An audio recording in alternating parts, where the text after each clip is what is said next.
হরিতত্ত্ব সম্বন্ধীয় কথা আলোচনাকালে আমরা আজকে যে ভাগবতের রসসাগরে স্নান করব বলে সমবেত হয়েছি, হ্যাঁ না? তাই আমরা এই ভাগবতের রসসাগরে স্নান করব। তা এই স্নান জাগতিক স্নানের মতো নয়। কেমন তবে এই স্নান? আমরা জাগতিক রূপে যে স্নান করি তাতে আমাদের দেহ জল দ্বারা ভিজিয়ে দিতে হয়। কেন না? তাতে আমাদের মন পবিত্র হয়। হ্যাঁ, গীতার মাহাত্ম্যে ঠিক এক কথাটা বলা হলো। কি বলা হলো? না, মানুষ নিজেকে স্নান করে পবিত্র করে, কিন্তু আজকের এই ভাগবতের স্নান যে করতে পারে, আজকের এই গীতা স্নান যে করতে পারবে, ভগবত তত্ত্ব ধামে নিজেকে উন্নীত করবার জন্য যে মনস্থির করতে পারবে, ভগবানের আলয়ে যিনি আশ্রিত হতে পারবে, ঠিক সেই কারণে আজকের স্নানটা জাগতিক স্নানের থেকে। জাগতিক স্নানে যেমন আমরা ভিজে যাই, আমাদের দেহ ভিজে যায়, তাকে আবার শুষ্ক করতে হয়, কিন্তু এই স্নানে ভিজে যাওয়ার কোনো ভয় নেই। কিন্তু নিজের আত্মতত্ত্ব উপলব্ধি করবার জন্য, নিজেকে বোঝবার জন্য, নিজেকে উপলব্ধি করার জন্য যে আমি কোন স্থানে ভগবানের ঠিক কোন আলয়ে অবস্থান করছি, সেই অবস্থানটাকে বোঝবার জন্য আজকের এই স্নান। তা আজকের এই হরি সভায় হরিতত্ত্ব সম্বন্ধীয় কথা আলোচনায় ভাগবত তত্ত্ব সম্বন্ধীয় জ্ঞান যখন আমরা আহরণ করব, তার যে নির্যাস আমরা বের করব, আঁখকে যেমন চিপলে তার অন্তর্নিহিত নির্যাস বেরিয়ে যাওয়ার পর তার ছিদ্রটুকু পড়ে থাকে, তাতে আর রস নামক বস্তু থাকে না, কিন্তু সেই আঁখ থেকে চিনি উৎপন্ন করা হয় যা অতীব মিষ্টি, তাই না?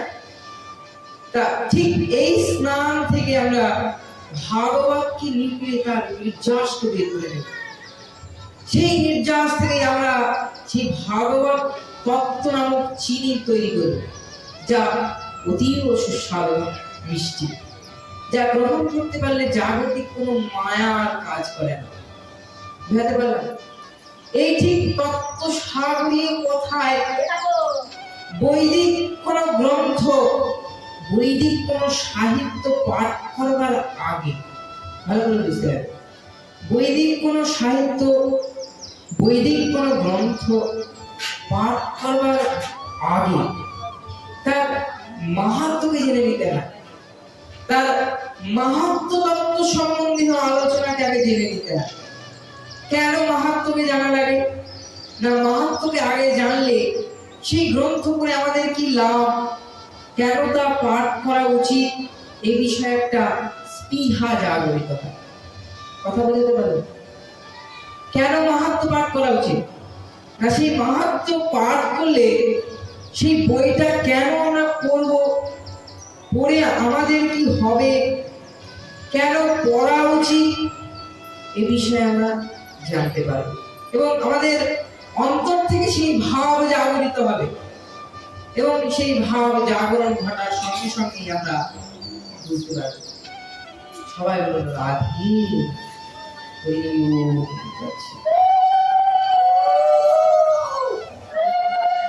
তা শ্রীমদ্ ভাগবতের মাহাত্ম্য যা কি বলছেন, স্বয়ং ভগবান বলছেন মাহাত্ম্য। এখানে ভাগবত শাস্ত্রের পাঠ করার ফলে কি হবে, কি হয়, কেন করব, এই জাতীয় আলোচনাগুলো কোনো মানুষই করছে না, কোনো ইউনিভার্সিটি লিখছে না, কোনো সাহিত্য বিশ্লেষক তার বিশ্লেষণায় লিখছে না। স্বয়ং ভগবান বলছেন। কাকে বলছেন? ব্রহ্মাকে বলছেন। এবং ব্রহ্মা পরবর্তীকালে ব্যাসদেব, শুকদেব ইত্যাদিদের মাধ্যমে আমাদের পৃথিবী লোকে তা প্রেরণ করেছেন। সেই মাহাত্ম্য যা আমরা শ্রবণ করব, যা স্বয়ং ভগবান ব্রহ্মাকে বলছেন। শ্রীমদ্ ভাগবত নাম পুরাণ লোক বিশ্রুতি শ্রীচ্ছধ্যায় রূপং শঙ্করকারণম লোক বিখ্যাত ভাগবত পুরাণ প্রতিদিন শ্রদ্ধার চিত্তে শ্রবণ করা উচিত। এর দ্বারা প্রভু সন্তুষ্ট হয়। মানে যখন একটু সুযোগ পাওয়া যাবে নিজেকে একটু ভাগবতের কাছে রাখতে হবে, ভাগবত কথা শুনতে হবে। এর ফলে কি হবে না, শ্রীমদ্ ভাগবত পুরাণ যদি কেউ প্রতিদিন শ্রদ্ধার চিত্তে শ্রবণ করে, শ্রদ্ধার চিত্তে নিজেকে নিযুক্ত করা যাবে ভাগবতকে শুনবো। আমার কথা বোঝা যাচ্ছে? বুঝতে পারছি? সেই যে ভাগবতের কথাটা শ্রবণ করে কি হবে না, আমাদের সেই পরম পুরুষোত্তম ভগবান শ্রীকৃষ্ণ তিনি সন্তুষ্ট হবে। তার সন্তুষ্টিতে সর্বকিছু সন্তুষ্ট, কারণ তিনি হচ্ছেন সর্বকারণের কারণ, তাই না? ঈশ্বরকে ঈশ্বর পরম কৃষ্ণ সচ্চিৎ আনন্দময় তার বিগ্রহ, অনাদি আদি গোবিন্দ তিনি সর্বকার্যের কারণ, তাই না? সেই অনাদি আদি গোবিন্দ যিনি সর্বকার্যের কারণ, সেই তিনি সন্তুষ্ট হবেন। কেন সন্তুষ্ট হবেন না, আমরা যদি ভাগবত গ্রন্থ শ্রবণ করি তাহলে তিনি সন্তুষ্ট হবেন। তারপরে কি বলছেন, নিত্যং ভগবতং যস্যাং পুরাণং পঠতে নরঃ প্রত্যক্ষং ভবেতস্য কপিলাদারজং ফলং। এর মানে কি, যে ব্যক্তি, ভালো বুঝবেন, যে ব্যক্তি প্রতিদিন ভাগবত মহাপুরাণ পাঠ করে, সে প্রতিদিন প্রতিটি অক্ষরের উচ্চারণের সাথে সাথে কপিলা প্রদানের পুণ্যার্জন করে। যদি কেউ ভাগবত শাস্ত্র শ্রবণ করে, ভক্তিযোগ সাধনের 9টি প্রণালী রয়েছে। কয়টি বললাম? ভক্তিযোগ সাধন করা যায় 9টি প্রণালীর মাধ্যমে। সেই 9টি প্রণালীর মাধ্যমে সবথেকে সহজ হচ্ছে শ্রবণম, অর্থাৎ আত্মতত্ত্বজ্ঞ পুরুষের কাছ থেকে শ্রীমদ্ ভাগবত গ্রন্থকে শ্রবণ করা। আরে বুঝতে পারলেন? এই যে শ্রীমদ্ ভাগবত গ্রন্থ, যা আমরা এখন যার মাহাত্ম্যকে শুনছি, পরবর্তীকালে তার অন্তর নির্যাসে ধীরে ধীরে প্রবেশ করব। সেই ভাগবত গ্রন্থ পাঠ করার ফলে, পাঠ এবং শ্রবণ করার ফলে কপিলা প্রদানের পুণ্যার্জন হয়। বুঝতে পারলেন? শুধুমাত্র শ্রবণ করা। আর কি বলছেন, শ্লোকার্থম শ্লোকপাদম বাং নিত্যং ভগবতং তদ্ভূমং পঠতি স্মরণাৎ যাস্ত্যু ভূসহস্রফলাপ্লবী। যে মানুষ প্রতিদিন অর্ধেক 1/4 ভাগবত পাঠ করে বা শ্রবণ করে, 1/4 ভাগবত যদি কেউ পাঠ করে বা শ্রবণ করে, তার 1000 গোদান পাঠের ফল লাভ হয়। তার 1000 গো ব্রাহ্মণকে দান করলে যে পুণ্যার্জন হয়, অর্থাৎ গাভী ব্রাহ্মণকে দান করলে সেই পুণ্যার্জন আমরা অর্জন করতে পারি। তা আর কি, যা পঠিত প্রয়তি নিত্যং শ্লোকং ভগবতং শ্রুতঃ অষ্টাদশ পুরাণানি ফলবত্তি মানব। এর মানে হচ্ছে, হে পুত্র, এখানে আমরা দেখুন কেমন একটা ব্যাকরণের ভাগ। ব্রহ্মাকে পুত্র বলে সম্বোধন করছেন। ঈশ্বর ব্রহ্মাকে পুত্র বলে কেন সম্বোধন করছেন জানেন? ঈশ্বর ব্রহ্মাকে নিজের পুত্র বলে সম্বোধন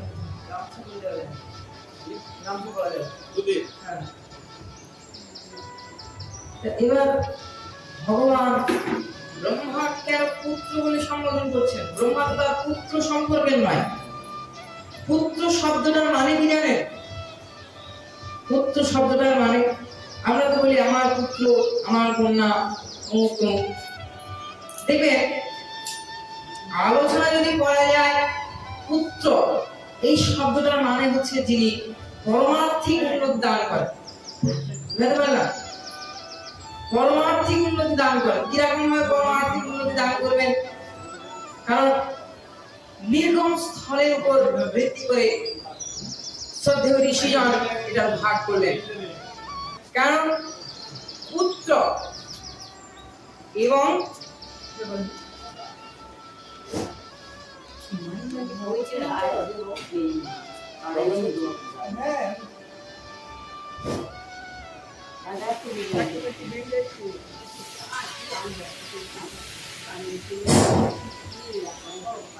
তা পুত্র এবং তার যে নির্গম স্থল, পুত্রের নির্গম স্থল এবং মূত্রের নির্গম স্থল এক স্থান, হয় না? যদি গুচ্ছ গান ভক্ত বিশ্লেষণ করা যায় একই স্থান। এবং পুত্র এবং মূত্রের মধ্যে এর পার্থক্য কি জানেন?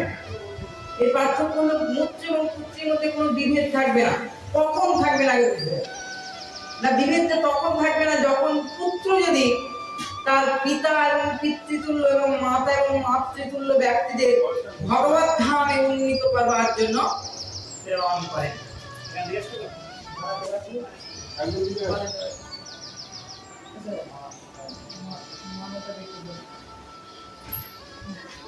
এবং তাদের যে নির্গম স্থল, হয় না, তখন যদি একই জায়গায় হয়, পুত্রের মধ্যে এবং মূত্রের মধ্যে পার্থক্য হচ্ছে পুত্র শব্দটায় পিতা এবং পিতৃতুল্য, মাতা এবং মাতৃতুল্য ব্যক্তি বর্গ পরিজনকে যদি ঈশ্বর দ্বারা উন্নীত করতে পারে তবেই সে পুত্র।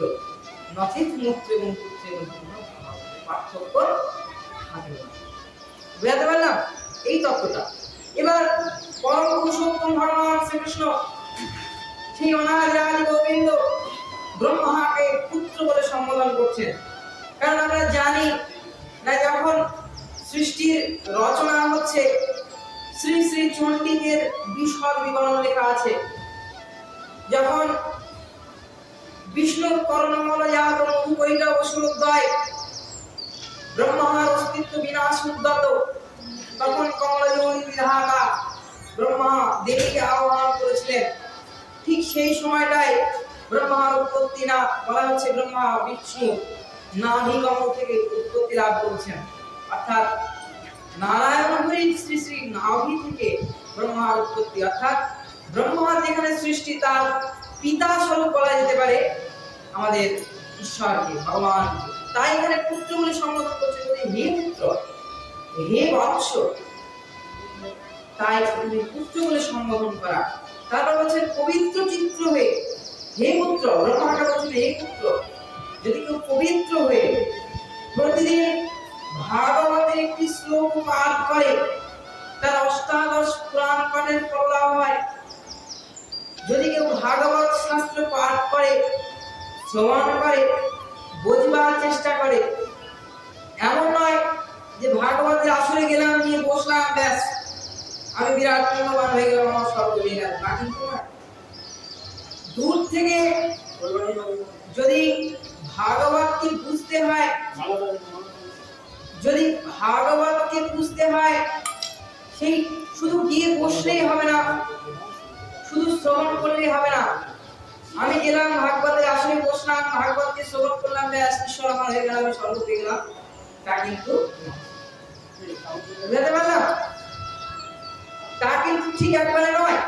তবে কি করতে হবে? বুঝতে হবে, প্রত্যেকটা কথা বুঝতে হবে। ওই যে প্রথমে বললাম, আখকে চিপলে যেমন তার থেকে রস বেরোয়, আখকে রেখে দিলে যেমন তার থেকে রস পড়ে না, বরং রস শূন্য হয়ে যায়। আখকে যদি বাড়িতে কেটে রেখে দেন, দেখবেন এক দুদিনের মধ্যে সে শুকিয়ে যাচ্ছে, যায় না? যায় কি যায় না? যায় তো। ঠিক তেমনি এই গিয়ে শুনলেই হবে না, তাহলে সে রস পাওয়া যাবে না। নির্যাসটা বের করতে হবে, সঙ্গে সঙ্গে চিপে ফেলতে হবে, তবে কি স্বাদ ও পানীয়টা আমরা উপভোগ করতে পারবো। প্রত্যেকটা অর্থ বুঝে নিতে হবে। আমি অবশ্যই বুঝিয়ে দিতে পারবো যে এই কারণে এটা করছে, তার কারণে সেটা করছে, অবশ্যই বুঝিয়ে দিতে পারবো, কিন্তু নিজের থেকে এই অর্থটাকে ভেঙে নিতে হবে। সব থেকে সহজতম সাবলীল ভাষায় আলোচনা করতে হবে। এবার ভাগবত আসরে আমি একাই কথা বলে গেলাম, প্রতিপক্ষ থেকে কোনো কথা পেলাম না, এটা করলে কিন্তু হবে না। যখন বলবো বুঝতে পারছেন, তখন বলতে হবে না আমরা বুঝতে পারছি, তাহলে আমি পরের ধাপে যেতে পারবো, নয়তো করতে অসুবিধা হবে। বুঝতে পারলাম? আমি যখনই বলবো যে এই বিষয়টা বুঝতে পারলেন, আপনাদেরকেও বলতে হবে হ্যাঁ বুঝতে পারলাম, যদি বুঝতে পেরে থাকেন। আর যদি না পেরে থাকেন তবে তার অন্তর্নিহিত নির্যাস বের করার জন্য আমাকে বলতে হবে যে আমি এই জায়গাটা বুঝতে পারলাম না। তাহলে আমি আবার সেই সাবলীল ভাষায় গিয়ে সেটা বোঝাবার চেষ্টা করব, নয়তো সেই পুনর্জন হবে না। যখন চতুর্বেদ রচনা করা হচ্ছে, ব্যাসদেব রচনা করলেন, তখন ব্যাসদেব নিযুক্ত করলেন গণেশকে। গণেশ কৈলাসে গিয়ে বললেন যে তোমাকে লিখতে হবে। লিখলে হবে না, শর্ত দিলেন, লিখলে হবে না, প্রত্যেকটা অক্ষর বুঝে লিখতে হবে। আমি যা বলবো বুঝতে হবে, তবে লিখতে হবে, তার আগে লিখলে হবে। তেমনি সেই বুঝতে হবে, বুঝে মাথায় লিখে নিতে হবে এবং ঈশ্বরের কাছে প্রতিজ্ঞাবদ্ধ হতে হবে। ঈশ্বরের কাছে প্রতিজ্ঞা করতে হবে যে আজকে আমি ভাগবতের আসর থেকে কথাটা নিয়ে আসলাম। এই নয় যে এখানে বসে কথাটা শুনলাম, বাড়ি গেলাম, ভুলে গেলাম, হয়ে গেল, ঘুমিয়ে গেলাম, পরের দিনটা শুরু করলাম জায়গাটায়। তা করলে কিন্তু হবে না। কি করতে হবে? শুনতে হবে, বুঝতে হবে এবং কথাটাকে বাস্তবায়িত করার চেষ্টা করতে হবে।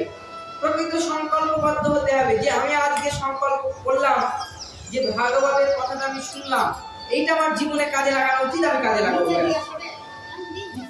বুঝতে পারলাম? এই আর একটা কি না, এই ভাগবত আসলে পরিবারের সঙ্গে গল্প করলে হবে না।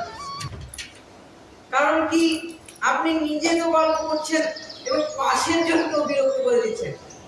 আপনি বিরত করে দিচ্ছেন তাকে, সে হয়তো বুঝছিল এবং বুঝে হয়তো ঈশ্বর ধাম পেতে পারতো, কিন্তু আপনার জন্য সে হয়তো ঈশ্বরের কাছে পৌঁছতে পারলো না। এমন কাজ করলে হবে না। নিজেও ঈশ্বরের চিন্তা করতে হবে, অপরকেও করার সুযোগ করে দিতে হবে। কথাটা ঠিক এই জায়গাটায় বুঝাতে পারলাম? এই তো, এই যে কটা কথা মাথায় নিয়ে নিতে হবে। আজ আমি ভাগবতের আসরে গেলাম, ভাগবতের কথা শ্রবণ করলাম, পরের দিন গিয়ে আমি কাজে লাগিয়ে ফেলবো, ব্যাস আমি পরিবর্তন হয়ে যাবো, আমার সমস্ত কিছু আমি পরিবর্তন করে দেবো। অতীতে কি হয়ে গেছে দেখে লাভ নেই, কারণ অতীতকে আমার পাল্টাতে পারবো না। পারবো কি? অতীতকে কোনোদিনই পাল্টানো সম্ভব নয়। এবং বর্তমান যেটা চলছে সেটাকে নিজের আয়ত্তে আনা যেতে পারে এবং ভবিষ্যৎকে নিয়ে যাওয়া যেতে পারে, পাল্টিয়ে দেওয়া যেতে পারে, তাই না? কিন্তু অতীতকে পাল্টাবার কোনো হাত আমাদের নেই। যা ঘটে গেছে তা ঘটছে, অতীতের দিকে তাকালে হবে না। আগত দিনের ভাগে যেমন সূর্য উদিত হলে বোঝা যায় যে দিনটা কেমন যাবে, দিনের প্রারম্ভে সূর্যের উদয়, সূর্য কেমন ভাবে উদিত হচ্ছে তাই দেখলেই বলা যায় দিনটা আজ কেমন যাবে। না আজকের দিনটা মেঘলা, না আজকের দিনটা ভালো রোদ থাকবে। সূর্য কেমন করে উঠছে তা দিনের শুরুতেই যেমন বলা যায়, তেমনি ভাগবতের আসলে সে দিনটাকে পাল্টে ফেলা যায় সেই আগত দিবাভাগের কিরণের তুলে করে। ভাগবতের আলোকে আলোকিত করতে হবে নিজের জীবনকে। এবার তার পরের শ্লোকে কি বলছেন? নিত্যং মম কথা যত্র তত্র তিষ্ঠন্তি বৈষ্ণবা কালির্ব্যধ্যা দেহান্বিচা জীবন্তি সবাম। এর মানে হচ্ছে নিত্য যেখানে আমার কথা হয় সেখানে বিষ্ণু পার্ষদ প্রহ্লাদ প্রমুখ উপস্থিত হয়। আজ যেখানে ভাগবতের আলোচনা হচ্ছে, ভাগবতের কথা বলা হচ্ছে, তাতে কি হচ্ছে? এখানে বিষ্ণু সকল পার্ষদ উপস্থিত হয়েছে। আর কি, যে প্রতিদিন ভাগবত শ্রবণ করে, পাঠ করে, শুনবার চেষ্টা করে, বুঝবার চেষ্টা করে, তার উপর কলির কোনো প্রভাব থাকে না। তার উপর কার প্রভাব থাকে না? কলির কোনো প্রভাব থাকে না। তাই আমাদের জীবনে প্রথম লক্ষ্য হচ্ছে জীবনে কলিকে আসতে দেওয়া যাবে। তবে এই কলিটাকে আমরা জানি আমাদের হিন্দু শাস্ত্রে, ধর্মে এবং বিভিন্ন ধর্মীয় আলোচনা কথায় আমরা বলে থাকি আমাদের যুগ কটা? যুগ চারটে, তাই না? যুগ চারটে বলি তো, সত্য, ত্রেতা, দ্বাপর এবং কলি, যেটা বর্তমান যুগ, ঠিক কিনা? এই কলিযুগে, এই কলিযুগে ভগবান বলে তোমরা যুগের বশীভূত হয়ে না। যুগের বশীভূত হওয়া যাবে, যুগকে আশ্রয় করলে হবে না, কারণ এই যুগটা আশ্রয় করবার মতো না। তো ভগবান ধামে নিজেকে উন্নীত করতে গেলে কলির প্রভাব থেকে মুক্ত হতে হবে। কিরকম ভাবে মুক্ত হতে হবে? যখন কলির প্রারম্ভ হচ্ছে, জনার্দন হরি যখন মৃত্যু সজ্জায়, আমরা সকলেই জানি যখন মহাভারতের যুদ্ধ শেষ, তখন সেই প্রভাসের কিনারে দ্বারকায় শ্রীকৃষ্ণ হরি বসে আছেন, বিলাপ করছেন। বলরাম দ্বারা মৃত্যুশয্যায় মারা গেছেন এবং ভগবান যেহেতু অনাদি আদি গোবিন্দ মনুষ্য জীবন ধারণ করেছিলেন, তাকেও মারা যেতে হবে, যেটা জীবনের চিরসত্য। ভগবান একটিও ব্যতীত নন, জন্মিলে মরিতে হবে, অমরকে কোথা হবে, তাই না? জন্মগ্রহণ করলে অবশ্যই মৃত্যুবরণ করতে হবে, কিন্তু এই মৃত্যুবরণের মধ্যে রয়েছে সুখের মৃত্যু এবং দুঃখের মৃত্যু, সেটা পরে আসছে। এবার ভগবানের যেখানে মৃত্যু ঘটছে, ভগবান গাছের নিচে বিশ্রাম করছেন বিষণ্ণ চিত্ত বদনে। সেই বিষণ্ণ চিত্ত বদনে যখন বসে আছেন, তখন জরা নামক এক ব্যাধ হরিণ শিকার করতে উদ্যত হয়েছিলেন, হরিণ শিকারে বের হয়েছে। সেই জরা ব্যাধ যখন হরিণকে হত্যা করবে বলে উদ্যত হয়েছে, সে দেখছে না,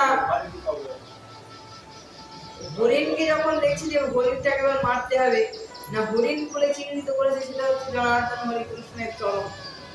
ভগবানের চরণকে বলছে এটা আমার হরিণ বোধহয়, তীর নিক্ষেপ করে দিয়েছে।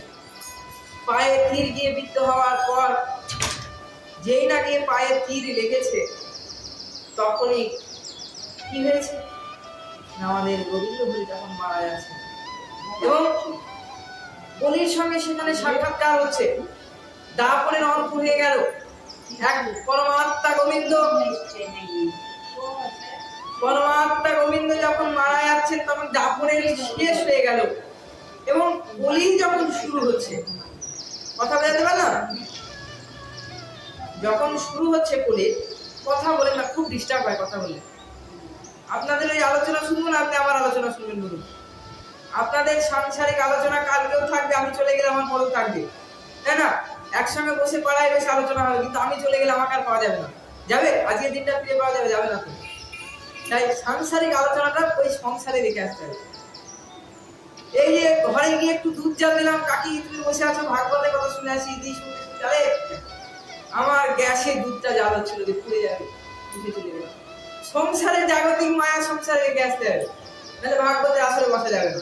কারণ ভাগবত আসর তোমার জন্য এখনো তৈরি হয়নি, তুমি অনেক দেরিতে এখন, তাই না?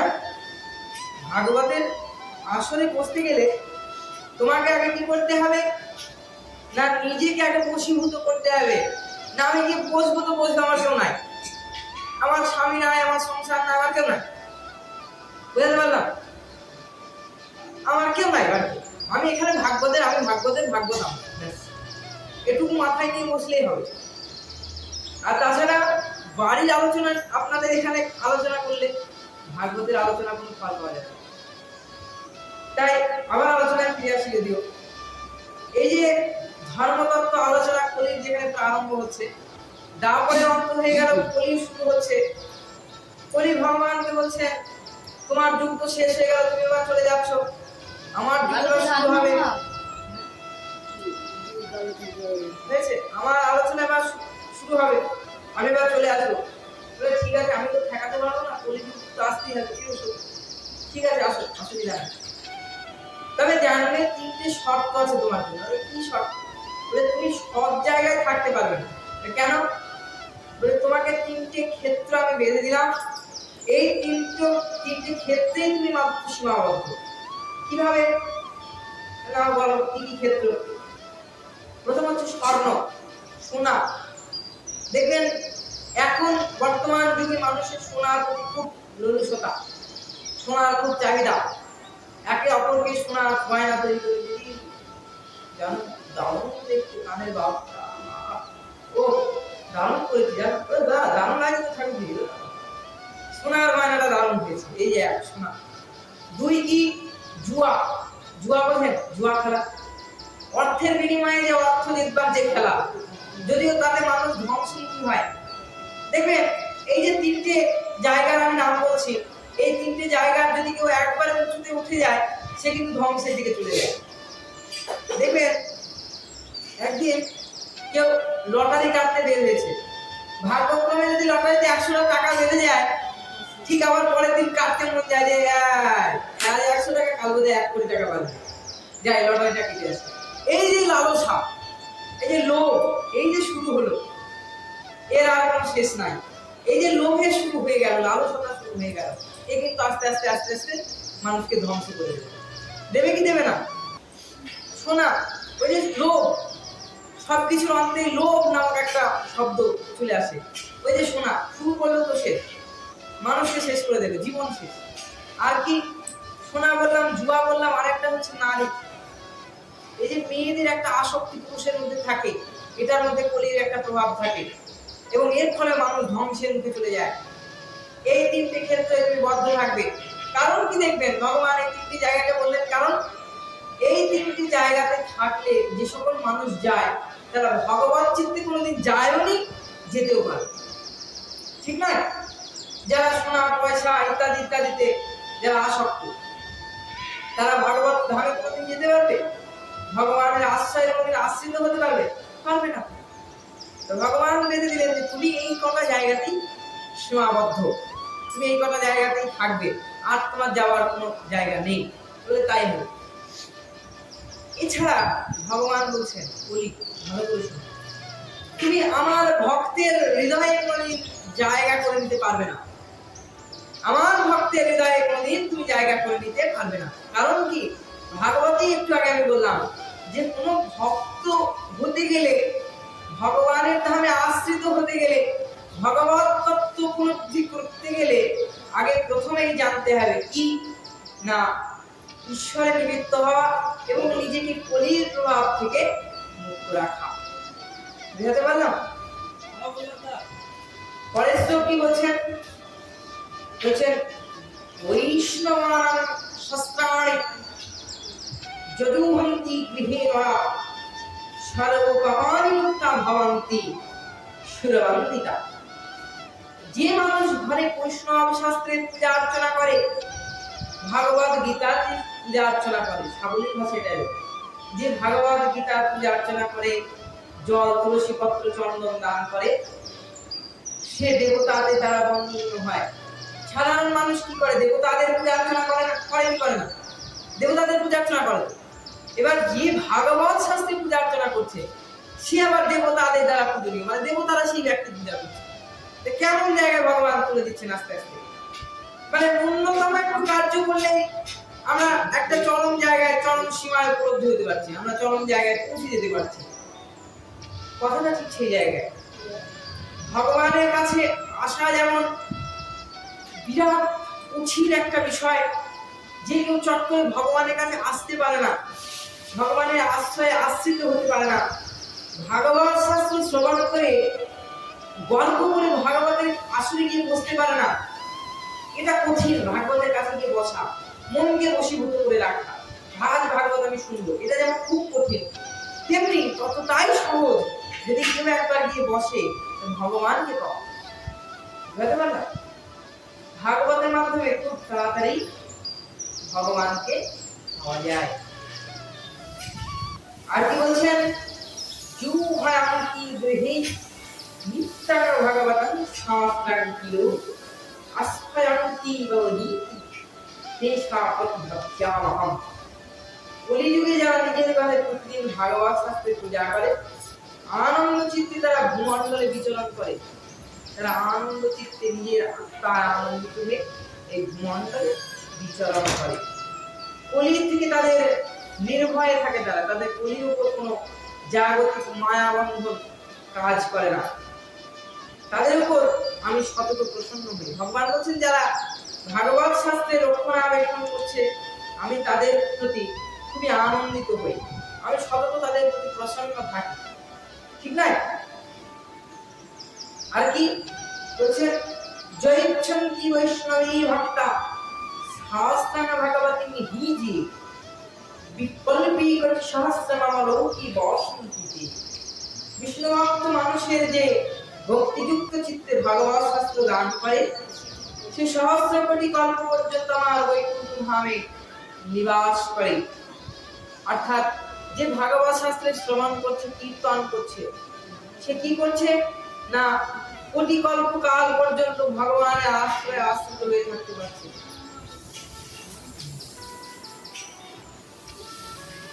আর কি বলছেন?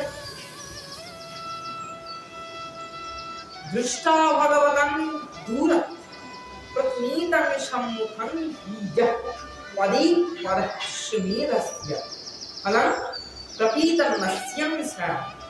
যে দূর থেকে ভাগবতকে দর্শন করছে এবং তার সামনে যাচ্ছে, তার প্রতিটি পদক্ষেপ অশ্বমেধ যজ্ঞের ফললাভ হয়, এতে কোনো সন্দেহ নাই। আপনি আপনার বাড়ি থেকে যখন বেরিয়ে আসছেন, না যে অমুক জায়গায় ভাগবত পাঠ হচ্ছে, আমি অমুক জায়গায় যে ভাগবতের আলোচনা শুনবো, তাই না?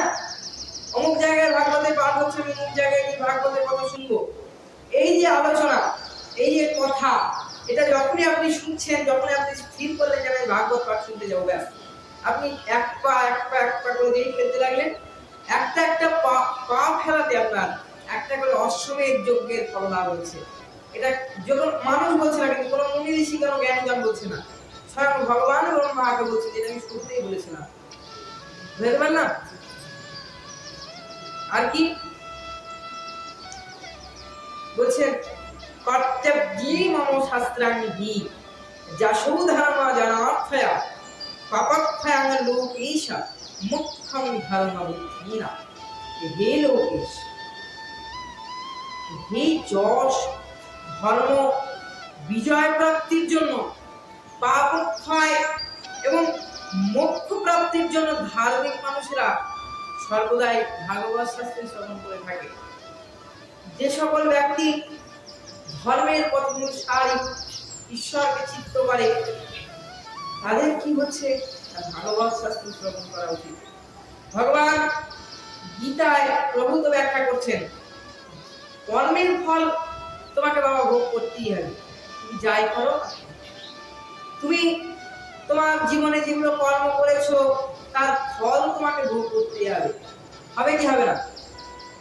এই যে আমরা এখন কর্ম করছি, ভাগবতে আলোচনা শ্রবণ করছি, আমি পাঠ করছি, এর ফল আমরা ভবিষ্যতে পাবো, ভাবো তো?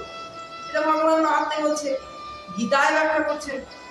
আবার বলছেন এই যে কর্মফল, সেটা তুমি ভগবানের চরণে অর্পণ করে দাও। তুমি ভগবানের চরণে সেই কর্মফলকে অর্পণ করে দাও, তাহলে কি হবে? তোমার সেই কর্মের উপর অধিকার থাকবে না, এবং তুমি সেই কর্ম করলে জাগতিক যে ফল, জাগতিক যে পাপ এবং পুণ্য, যেটা আমাদের ভয় থাকে যে আমি পুণ্য করছি না পাপ করছি, সেই ভয়টা থাকে না। ঈশ্বরের ধামে আমরা যেতে পারি যদি আমাদের কর্মফল আমরা অনাদি আদি আগম মাধব গোবিন্দকে সমর্পণ করতে পারি। তাহলে এই নয় জাগতিক কর্মের সকল ফলে ভগবান গ্রহণ করবেন, বিষয়টা কিন্তু ঠিক মজার চলে উপভোগ করতে হবে। যদি বৈদিক সাহিত্যকে ভয়ের চোখে দেখা যায়, তাহলে অন্তর্নিহিত নির্যাস পাওয়া যাবে না, মজা আনন্দের সঙ্গে উপলব্ধি করতে হবে। বুঝতে পারলাম? এই যে এখন বলা হচ্ছে যে মানুষজন ধূমপান করে, করে কি করে না? করে তো। এর ফলে মানুষজন এই ভাগবত শাস্ত্র শ্রবণ করলেন, কালকে আপনি মনে করলেন যে আমি বোধহয় আজ ধূমপান করছি, তার ফলটা আমি গোবিন্দকে অর্পণ করেছি, আমার বোধহয় আর ক্যান্সার হবে না, গোবিন্দের হবে। বিষয়টা কিন্তু তা নয়, বিষয়টা কিন্তু তা নয়। এই কর্মের ফলটা বিশুদ্ধ চিত্ত হতে হবে এবং পবিত্র কর্ম হতে হবে এবং শুদ্ধ কর্ম হতে হবে, তবেই গিয়ে সেটা গোবিন্দের চরণে পৌঁছাবে। না তো সেটা তার পাপ কর্মে লিপ্ত হওয়ার যে ফল, তাতে আপনি বুঝতে পারলাম? এই যে অমুক কর্ম করলে আমার পুণ্য হবে, অমুক কর্ম করলে আমার পাপ হবে, অমুক কার্য করলে আমার বোধহয় পুণ্যার্জন হবে, সেটা কিন্তু তা নয়। বিশেষ হচ্ছে গীতা রসামৃতে বলা হলো, গীতা রসামৃতে বলা হচ্ছে পাপ এবং পুণ্য উভয় হচ্ছে দুটি ক্রমবর্ধমান রেখা, দুটি দাগ। কি দাগ? না তুমি যতটা পুণ্য করছো তোমার পুণ্যের দাগটা ততটা বড় হচ্ছে, যতটা পাপ করছো তোমার পাপের দাগটা ততটা বড় হচ্ছে। এবার শেষ বিচারের দিন যে ধর্মরাজ আমাদের বিচার করবেন, আমরা পৃথিবীতে কি কর্ম করেছি কি করিনি, সেই বিচারের দিন কি হচ্ছে না, সেই অনাদিরাজ গোবিন্দ তখন বলবেন যে না, এর পুণ্যের রেখাটা বড়, পাপের রেখাটা কম। অমুক জন্য বলবে তোমার পাপের রেখাটা বড়, পুণ্যের রেখাটা। এই নয় যে আমি ভাগবত শুনলাম বলে আমার পূর্বে যত পাপ করেছি সব ধুয়ে মুছে গেছে, তা কিন্তু নয়। সেই পাপটা পাপের জায়গাতে থেকে যাবে, খালি আপনার পুণ্যটা একটু পাবেন। কোন প্রাণীকে জল দান করলেন, এই যে গরম পড়েছে তো প্রচন্ড গরম, এই গরমের দিনে হয়তো আপনি আপনার বাড়ির সামনে এক বালতি জল রেখে দিলেন পশু পাখি খাওয়ার জন্য, রাখলেন কি রাখলেন না। এবার আপনি মনে করলেন বলে আমি স্বর্গ পেয়ে গেলাম, আমাদের আর বিষয়টা তা নয়। বিষয়টা তা নয়, গরমে জল দান করা আপনার কর্তব্য, তার কারণে আপনি শ্রেষ্ঠ জীব মানুষ। একজন বৃদ্ধকে দেখে তাকে সাহায্য করা আপনার কর্তব্য, আপনার সেটা পুণ্যের কর্ম নয়। পুণ্যের কর্ম এবং কর্তব্যের মধ্যে ভাগ রয়েছে। এই যে ভাগবত শাস্ত্র শ্রবণ করতে আসছেন, এটা হচ্ছে আপনার পুণ্যের কর্ম, এবং ভাগবত শাস্ত্র শ্রবণ করে একটা পাপী মানুষকে একজন পুণ্যবান মানুষে পরিণত করা হচ্ছে আপনার কর্তব্য। ভাগবত শাস্ত্র শ্রবণ করতে আসলে আপনাদের পুণ্য হবে, কিন্তু একজন পাপী মানুষকে পুণ্যের পথে নিয়ে গেলে আপনাদের পুণ্য হবে না, কারণ আপনার কর্তব্য সেটা পুণ্যের মধ্যে পড়ছে না। বুঝতে পারলাম?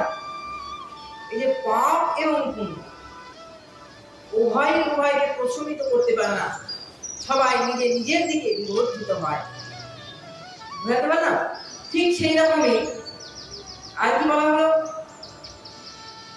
যত্র তত্র ভবেৎ পূর্ণাং শাস্ত্র ভাগবত কিল তত্র তত্র দিবাসবতমামি দ্বৈশীষুঃ। অর্থাৎ এই কলিযুগে যেখানে পবিত্র ভাগবত শাস্ত্র রক্ষিত থাকে, দেবতাগণকে নিয়ে আমি সেখানেই উপস্থিত হই। যেখানে ভাগবত শাস্ত্র রক্ষিত থাকে, ভাগবত শাস্ত্র উপস্থিত থাকে, ভাগবত তত্ত্ব আলোচনা হয়, ভাগবতের কথা আলোচনা হয়, সেই স্থানে কি হয় না, স্বয়ং আমি অর্থাৎ ভগবান এবং দেবতাগণ সবাই উপস্থিত হয়। আমরা তো জানি যে গঙ্গা স্নান করলে বোধহয় আমাদের সকল পাপ নষ্ট হয়ে যায়। আমরা মনে করি গঙ্গা স্নান করলে বোধহয় সকল পাপ আমাদের শেষ হয়ে যায়। দেখবেন আপনার বাড়িতে বিয়ে, পৈতে, কালী পুজো, অন্নপ্রাশন শুভ কাজ হলে গঙ্গা স্নান করতে যায় কি যায় না? যায় তো। এই মনে করে মানুষ গঙ্গা স্নান করলে বোধহয় আমাদের দেহটা পবিত্র হয়ে গেল, এবার ভগবানের কাজ আমাদের করতে হবে। বুঝতে পারলাম? গঙ্গা স্নানটা কখন করা হচ্ছে? যখন মনে করলেন বাড়িতে আমার একটা ভালো শুভ কাজ করা দরকার, এবার চলো গঙ্গা স্নান করেছি। কোথায় না, পলাশিতে যেতে হবে গঙ্গা স্নান করতে। আসলে তো পলাশি গঙ্গা না, পলাশি যেতে হবে গঙ্গা স্নান করতে। বিষয়টা কিন্তু তা নয়। গঙ্গা স্নান করলে নিজে পবিত্র হবেন কখন? আপনি গঙ্গাতে ডুব দিয়ে যে আমরা পবিত্র হয়ে যাবো তা কিন্তু নয়। গঙ্গা স্নান করা মানেই যে পবিত্র হওয়া তা কিন্তু নয়, এটাকে বুঝতে হবে। তাহলে কি গঙ্গা স্নান করলে কি আমরা পবিত্র হতে পারি না? হ্যাঁ পারি। একটা দৃষ্টান্ত দেখা যাচ্ছে। একবার যখন কৈলাস থেকে গঙ্গা ভগবানের জটা থেকে, মহাদেবের জটা থেকে যখন গঙ্গা মর্তলোকে আসছে, তা তখন গঙ্গার উৎপত্তিতে একবার তখন মানুষজন যে গঙ্গায় স্নান করছে, তখন মানুষজন আগের পাপ আবিষ্ট থেকে পুনর্জনের পথে যাচ্ছে। একবার দেবী মহাশয়কে বলছেন, পার্বতী মহাশয়কে বলছেন যে ওগো শুনছো, কি বলো? তাহলে এইভাবে যদি কেউ গঙ্গা স্নান করতে থাকে, তো দুদিন পর কৈলাসে লোককে থাকবার জায়গা দেওয়া হবে। কেন? সকল মানুষ তো গঙ্গা স্নান করলে সবাই তো পুণ্যবান হয়ে যাবে, তোমার কাছে চলে আসবে, তাহলে দুদিন পর তো মানুষজনের জন্য কৈলাসে থাকবার জায়গা দেওয়া যাবে না। পার্বতী, তোমার মনে এই প্রশ্ন? চলো একবার যাই। কাশীর নিকটে যে গঙ্গার কিনারে গিয়ে দেখে কি অনাবশ্যের ঘাটি। বললেন, শোনো পার্বতী, আমি এখন এক বৃদ্ধ এবং তুমি এক বৃদ্ধা বেশ ধারণ করো। দুজনে বৃদ্ধ এবং এক বৃদ্ধা সাজে। এবার মহেশ্বর বলছেন, ঠিক আছে, আমি এবার এই গঙ্গা স্রোতে ভেসে চলে যাব। গঙ্গা স্রোতে আমি কি করবো? ভেসে চলে যাব, আমি ভাসব। তুমি পাড়ের লোকজনকে বলবে আমাকে বাঁচিয়ে নিয়ে আসার জন্য। গঙ্গা কিনারের লোকজনকে বলবে আমাকে নিয়ে আসবার জন্য, বাঁচিয়ে, আমি তো ভেসে যাব। তারপর বলে, শোনো, লোকজনকে একটা শর্ত দেবে। কি বলবে? যে সব থেকে বেশি পুণ্যবান এবং নিজেকে পবিত্র মনে করে সেই একমাত্র যাবে। সে বাদ দিয়ে যদি অন্য কেউ যায়, তবে সঙ্গে সঙ্গেই সে ডুবে মারা যায়। এই কথা তুমি তাদের শোনা। যেই লোকে ঝাঁপ দিতে যায়, তাহলে তোমাদের পুণ্যার্জন হয়েছে, তো তোমরা যদি পবিত্র নাও, তোমরা গেলে সঙ্গে সঙ্গে ডুবে মারা যায়। কেউ আর যায় না, কেউ আর যায় না। খানিক পরে সেই বৃদ্ধা মানে পার্বতী অদৃশ্য হয়ে গেছে। মহেশ্বর তো গঙ্গার জলে লীন হয়ে গেছে। তারপর নিমত অবস্থায় বলছেন যে এক কাজ করো, তাহলে কি হলো আমি তো কিছুই বুঝতে পারবো। পার্বতী বলছেন শোনো, গঙ্গা স্নান করলে যদি মানুষ পবিত্র হয়, গঙ্গা স্নান করলে যদি মানুষ পবিত্র হয়, তবেই সে যদি অন্তর থেকে উপলব্ধি করতে পারে। তাহলে যদি কেউ অন্তর থেকে উপলব্ধি করতে পারে আমি গঙ্গা স্নান করে আজ পবিত্র পরিচ্ছন্ন এবং আমার সকল পাপ আমার কাছে আর নেই, আমার কোনো পাপ আমার দিন নেই, আমার দিন পবিত্র, তবেই তার গঙ্গা স্নান করলে লাভ হবে, নচেত হবে না। তাই গঙ্গা স্নান করা মানেই পুণ্যার্জন কাজ কিন্তু নয়। গঙ্গা স্নান করতে গেলে কোনো ভাবতে হবে যে আজ আমি গঙ্গা স্নান করলাম, এবার কোথায় আমি আমার পুণ্যার্জন, এবার আমার দেহ পবিত্র, তবেই গিয়ে গঙ্গা স্নান করলে লাভ আছে, নচেত বুঝতে পারলাম কথাটা? এই যে অন্ততত্ত্ব সম্বন্ধীয় সারযুক্ত কথা, এই কথাগুলো মনের ভিতর গেঁথে নিতে হবে এবং ভবিষ্যতের দিনগুলোকে সাজিয়ে নিতে হবে, তাই না? পরের শ্লোকে কি বলছেন? নিঃসহান্তি হৈষ্যন্তি ভাগবতাং পরমং নিত্যং সতোষী লোকেশ তৃষা ভাবি সদাম। হে লোকেশ, হে লোকেশ, হে লোকেশ হচ্ছে ব্রহ্মা। ব্রহ্মাকে লোকের অধিপতি যিনি লোক রচনা করছেন, এই আমরা জানি আমাদের পৃথিবী লোককে রচনা করছেন, সৃষ্টিকর্তা ব্রহ্মা, সেই কারণে তাকে সৃষ্টিকর্তা বলা হয়, ঠিক না? সৃষ্টিকর্তা তো সেই কারণে বলা হয়, সেই তার কারণে বলা হচ্ছে লোকেশ। লোকেশ শব্দটার অর্থ হচ্ছে যিনি লোক সৃষ্টি করেন। হে লোকেশ ব্রহ্মা পরম উত্তম ভাগবত শ্রবণ না করে, আর শুনলে যে আনন্দ যার হয় না, যে শ্রবণ করে না, হয়তো দূরে কোনো এক ব্যক্তি চায়ের দোকানে বসে আড্ডা দিচ্ছে, এদিকে ভাগবতে আলোচনা করছে, সে সেই ভাগবতের দিকে মন না দিয়ে তার জাগতিক আলোচনায় আবিদ্ধ। কথাটা বুঝতে চেষ্টা করুন। দূরে কেউ পাঁচজন মিলে আলোচনা করছে, পাড়ার মেয়েগুলো দেখবেন বিকালবেলায় আলোচনার একটা টেবিল বসে, কথা না পাড়ায় হয় কিনা, হয়তো প্রত্যেকটা পাড়ায় পাড়ায় এটা হয়, পাড়ার পাঁচজন কাকিমা মাসিমা সবাই মিলে আলোচনা। এই যে এরকম আলোচনা সকালে যদি ভাগবতের আলোচনা হয়, তবে যদি তারা ভাগবতের দিকে কান না দিয়ে জাগতিক আলোচনা, জাগতিক আলোচনা মানে সেখানে কি আলোচনা হয়? ঈশ্বর তত্ত্ব কিছু আলোচনা হয় বলে আমরা জানি। কি আলোচনা হয়? এই যে কাল মেয়ে পালিয়ে গেল, কাল বাড়িতে চুরি হলো, এই যে আলোচনা, এটা জাগতিক আলোচনা বলা হয়। এই যে জাগতিক আলোচনা, এই সেই গোল টেবিলে আলোচনা হয় বিকাল বেলায়। এই সময়টা যদি ভাগবতের আলোচনা হয়, তবে কি ভাগবতের পাঠ সেই দিকে মন না দিয়ে জাগতিক আলোচনায় যিনি আসক্ত থাকেন, এই জাগতিক আসক্তিতে যিনি আবদ্ধ থাকেন, কি হয়েছে? যৌন তাকে কখনো ছেড়ে কথা বলে, তাকে অবশ্যই নরক যন্ত্রণা ভোগ করতে হবে হবে হবে। এটা আমি বলছি না, স্বয়ং ভগবানই বলছেন তাকে নরক যন্ত্রণা ভোগ করতে হবে। কথা বোঝাতে পারলাম? তা এই হচ্ছে ভাগবত শাস্ত্র শ্রবণ করলে বা পাঠ করলে আমাদের কি হবে তা একটা আলোচনা। যারা দূর থেকে ভাগবতের কথা শ্রবণ করছেন, কাছে আসতে পারছেন না, তাদের কথা আলাদা। যারা কাছ থেকেও শোনবার চেষ্টা করছে না, তাদের জন্য বলা হলো তোমরা কুম্ভিপাক নামক নরকে পৌঁছে পড়বে। কি নরক বললাম? কুম্ভিপাক নামক নরক। সেখানে কি হয় না, সেই নরকে ধরুন আপনার গরম লোহার রড দেখেছেন তো, ঘর ঢালাই ঢালাই লোহার রড, সেরকম লোহার সেই রড জাতীয় কিন্তু গরম করা লাল, যা আপনার চোখে দিত, কেমন যন্ত্রণা হবে। এই যে যন্ত্রণা নরকের পাঠ, সেটা পরবর্তীকালে আসবে। এখন কুম্ভিপাক নামক নরকের বর্ণনায় বলি অতীব ভয়ঙ্কর নরক যন্ত্রণা, সেই নরক যন্ত্রণা ভোগ করতে হতে পারে যদি ভাগবত শাস্ত্র শ্রবণ কানে শুনেও তার কাছে গিয়ে না বসা হয়, কানে শুনেও যদি তার কথা বুঝতে না পারে। এরা কিন্তু আমার কথা বলে যাচ্ছে। এই কর্মটা